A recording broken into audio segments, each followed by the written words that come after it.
Hey everyone, welcome back to another explainer. I am absolutely thrilled to have you here today because we are going on a very specific mission. You know that feeling when the examiner slides that speaking prompt across the table and your mind just goes blank? Yeah, we've all been there.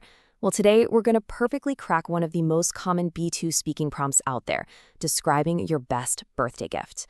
By the time we wrap up, you won't just know what to say. You'll have a systematic, totally repeatable framework to guarantee you hit those top marks. Here's our roadmap for today. 1. Cracking the prompt. 2. The B2 success formula. 3. Example 1. The smartphone. 4. Example 2. The bicycle. 5. Example 3. The pet cat. And 6. Level up. I promise you, by the end of this flow, you'll have a rock-solid strategy. Section 1. Cracking the prompt. Okay, let's dive into this. The exact kind of prompt card you're going to face will ask you to talk about the best birthday gift you have had so far. But don't just stare at the title. Look closely at those 4 bullet points underneath. You absolutely must say what it is, who gave it to you, how you felt when you received it, and why it's the best. If you skip even one of these points, your score drops. No way around it. The examiner is literally handing you the skeleton of your speech right here. Our job is simply to put the right meat on those bones. Section 2. The B2 success formula. All right, before we jump into the examples, we need to learn the universal cheat code for this exam. To conquer those 4 bullet points we just saw, we're going to use this exact 6-step formula.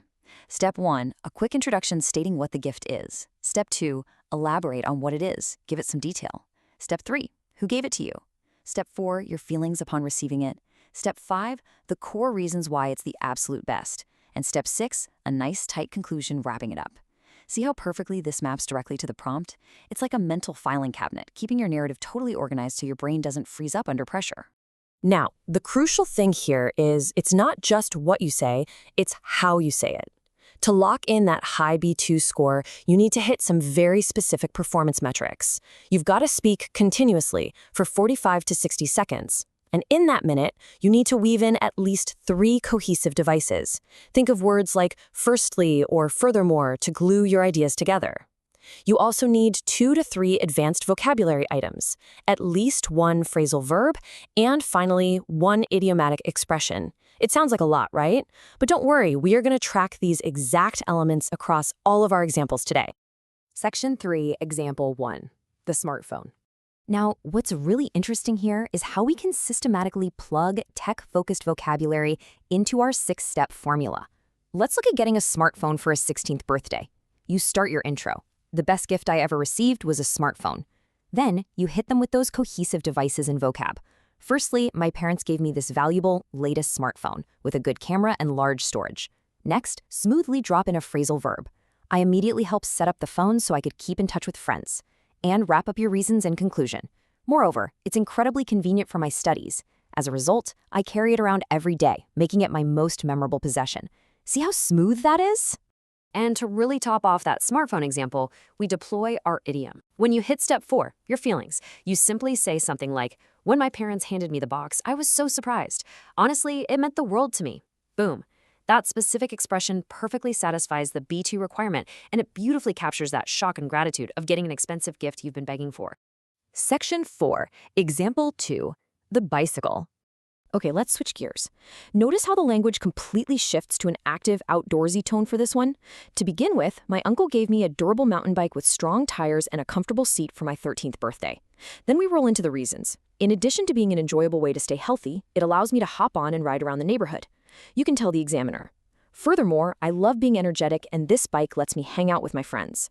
You're strictly maintaining that required B2 structure, but you're proving that you have a fantastic range of specific, descriptive vocabulary. And what about the idiom for this scenario? Try, I was on cloud 9.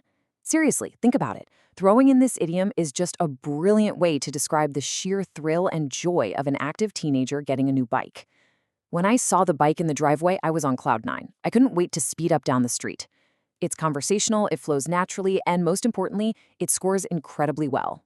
Section 5, Example 3, the pet cat. For our final example, we're looking at a living gift from an elder sister. The vocabulary here pivots beautifully toward themes of companionship and relaxation. Listen to this.